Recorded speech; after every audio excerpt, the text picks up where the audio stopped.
تعاقد حسنية أكادير مع محمد فاخر بن الرجاء والمدرب الذي حمل معه لهذا الفريق مشروعا كي ينافس الفرق الكبيرة ويحتل مراتب.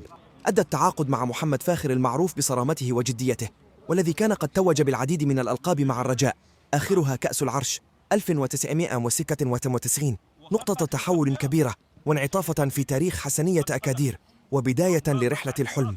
وحقق الفريق نتائج متميزة في مسا.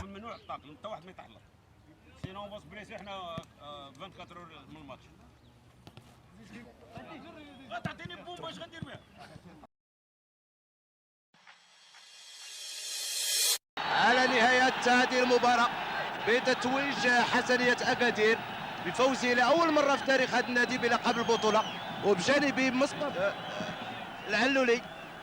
فكيفاش شفتي هذا الإنجاز هذا الكبير لفائدة فريق الحسنية هذه السنة؟ وفي البداية نهدي هذا الإنجاز هذا للجمهور السوسي عامة والجهة ديال السوس بكاملها. الحمد لله ربي ما خيبناش هذه السنة هذه، بدنا مجهودات. العلولي هكذا سيداتي وسادتي يتوج فريق الحسنية كفائز بلقب، يفوز فيها بلقب البطولة في تاريخ الحسنية.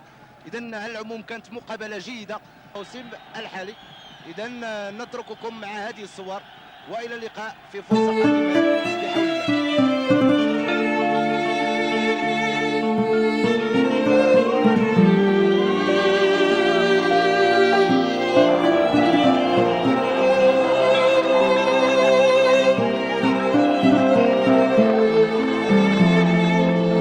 هذه حكاية جمهور حسني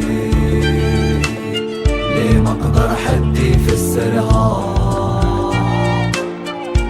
مزيغ هزت العلا من فيل الفيل علشانها، جامي نسمحو فيها حمرا من عينينا، شوكة مش ايديها وصايد ايدينا، صايد الجدود اللي ماتوا الله يرحمهم، شهداء الامازيغ اللي احنا ولدهم، صايد الجدود اللي ماتوا الله يرحمهم، شهداء الامازيغ اللي احنا ولدهم.